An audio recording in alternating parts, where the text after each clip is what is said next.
Can you eat sweets if you have diabetes or prediabetes? And alcohol, is it completely forbidden, or can you have a glass or a can once in a while?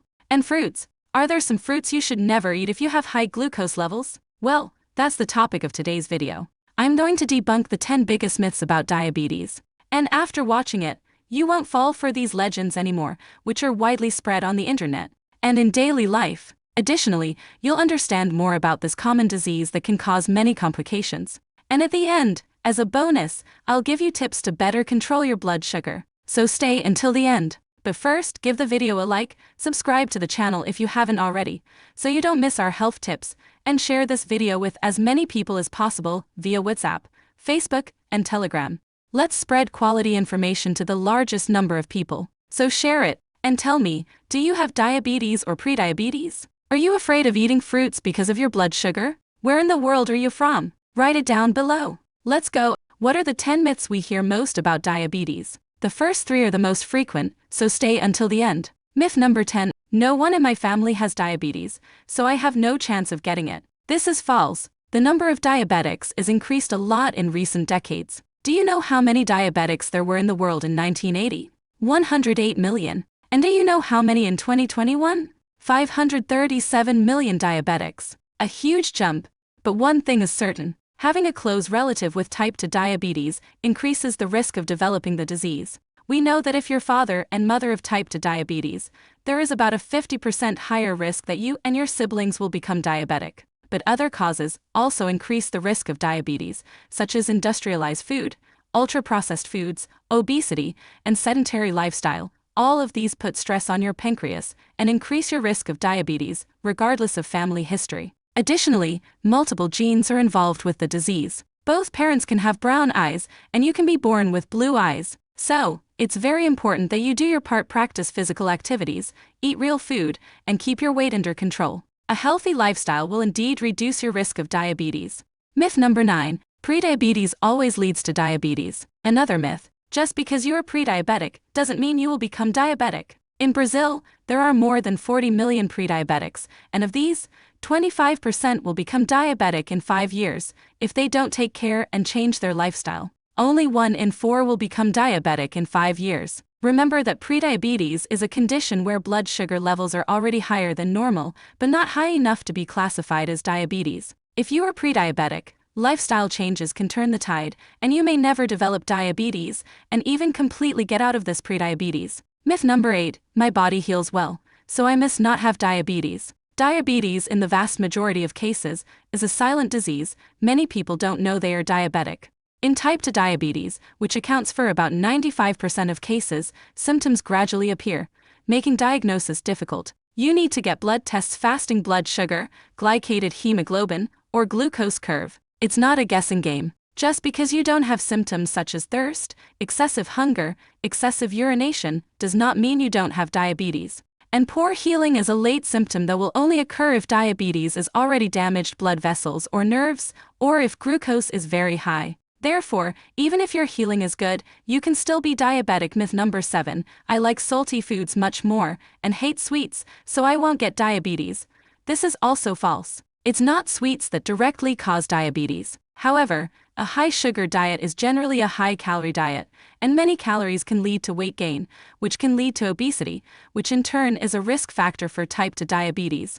But if you eat many salty dishes, lots of rice, pizza, pasta in excess, you will also be consuming extra calories, which can similarly cause diabetes. So it's not just about reducing sugar and increasing salt. To reduce your risk, you need to consume only the calories your body needs, regardless of whether it's sweet or salty. And to clarify, type 1 diabetes is not caused by diet or lifestyle choices. It's an autoimmune disease, related to your immune system, that destroys the cells that produce insulin in the pancreas. Myth number 6, it's better to avoid using medications to treat diabetes for as long as possible. This is also a myth, especially if it's metformin, which through the DPP study, the group of prediabetics who used metformin 850 milligrams twice a day reduced the risk of becoming diabetic by 31% compared to the placebo group. If you have made this far, please like, share, and subscribe. Thanks for watching.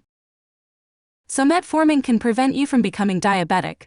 The most important thing is not whether you are taking medication or not, but having your blood glucose under control. If you can achieve optimal blood glucose levels with just diet and exercise, excellent. But if your blood sugar is not under control, even if you are doing your part and refuse to take medication, and you think you might need insulin sooner, don't worry, because that's not true. Some medications have clearly shown to reduce the risks of diabetes complications, such as cardiovascular problems, kidney problems, and eye problems, diabetic retinopathy. I know some patients are afraid to take medication because they think the disease is more serious. But you should know that by leaving your blood sugar high, you're damaging your body. Protect your most important asset, your health. Myth number 5, diabetes only affects obese people. This is the most frequent comment here on the channel. Doctor, how can I have diabetes if I'm not obese? Overweight and obesity are, yes, risk factors for type 2 diabetes and also for gestational diabetes. But even if you have the ideal weight,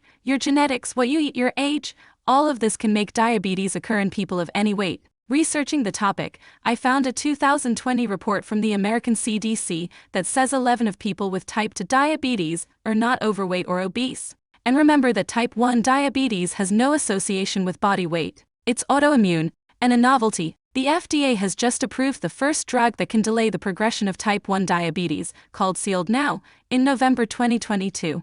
Currently, the price is inaccessible for the vast majority of people, but it's a reason to celebrate, since it's the first treatment in 100 years since the discovery of insulin that alters the course of the disease. Hopefully, in time, it will become accessible to everyone. Myth number 4, once diabetic, always diabetic. This is a myth. There are cases of diabetes reversal. That person who was very obese, had bariatric surgery, and managed, even without medication, to have a glycated hemoglobin below 6.5 for 3 months. This person managed to reverse diabetes, and remission is more likely if you can lose weight as quickly as possible, right after you discover the diagnosis. That's why it's essential to seek professional help as soon as possible. However, once diabetic, you cannot slack off, even if you manage to reverse diabetes.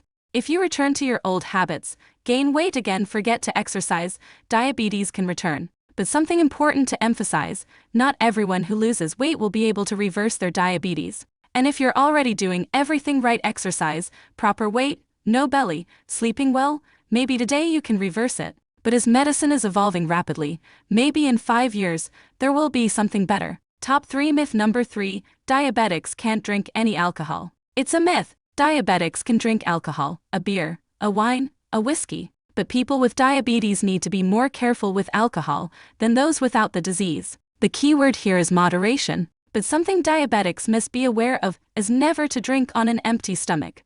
Why? While the liver is dealing with alcohol, it can convert glycogen into glucose, which can cause hypoglycemia. That's why, in the emergency room, those who have abused alcohol receive glucose intravenously. Certain medications for diabetes, insulin, or sulfonylureas, can increase the likelihood of hypoglycemia if you drink alcohol. Additionally, regular and prolonged use of alcohol increases insulin resistance and obesity, mainly abdominal. Because alcohol has about 7 calories per gram, it's caloric more than carbohydrates, 4 calories per gram, and a bit less than fat, 9 calories per gram. If you're trying to lose weight, remember that alcoholic beverages can add many calories to your diet. So in moderation, you can very frequent or excessive consumption better avoid. Myth number 2, diabetics can't eat fruits. This is absurd.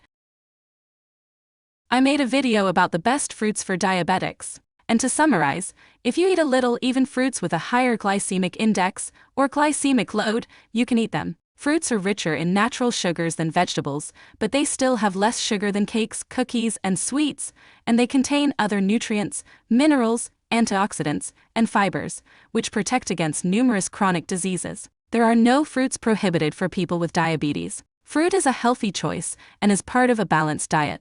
But of course, there are some fruits that diabetics can eat more than others. And myth number 1, diabetics can't eat sweets. I'm sure you've heard this 1,000 times, and it's also not true. You can eat them occasionally. If you have type 2 diabetes and eat many sugary foods, it will be challenging to control your blood sugar and weight. So in these cases, you really need to cut back. This doesn't mean you should exclude all sweets from your diet, but save them for special occasions instead of eating them every day. so sweets can be consumed by diabetics in small portions and rarely on special occasions, as long as they are part of a balanced, proper diet, along with physical activities. And if you think those diabetic chocolate, diabetic cake, diabetic cookies, foods are the ones you can eat freely, be careful. They may not have sugar, but that doesn't mean they are a good choice, because they are rich in fats, calories, and sweeteners.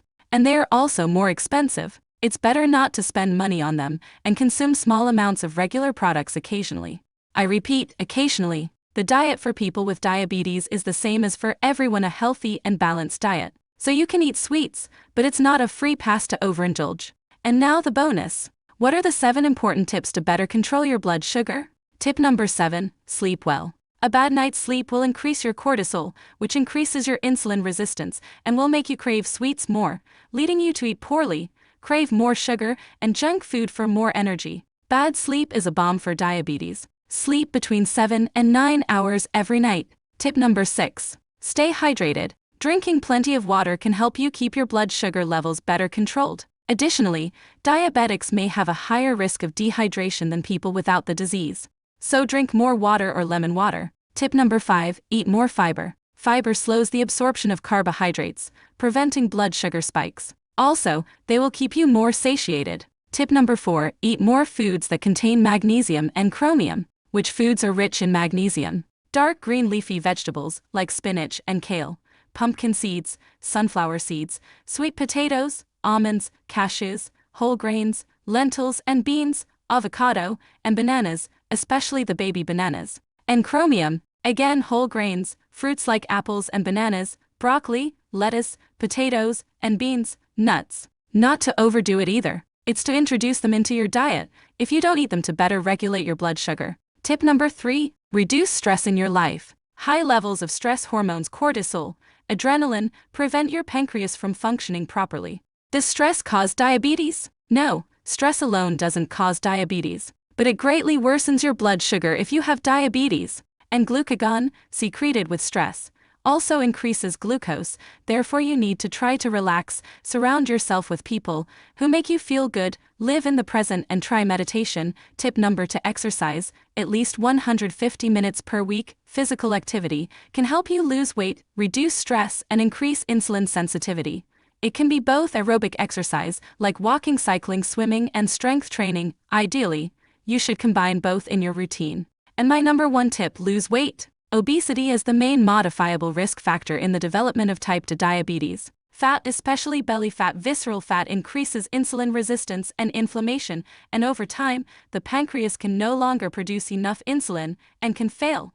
That's why losing weight is so important for a diabetic. Reduce your plate size. Eat smaller portions at night. Eat slowly.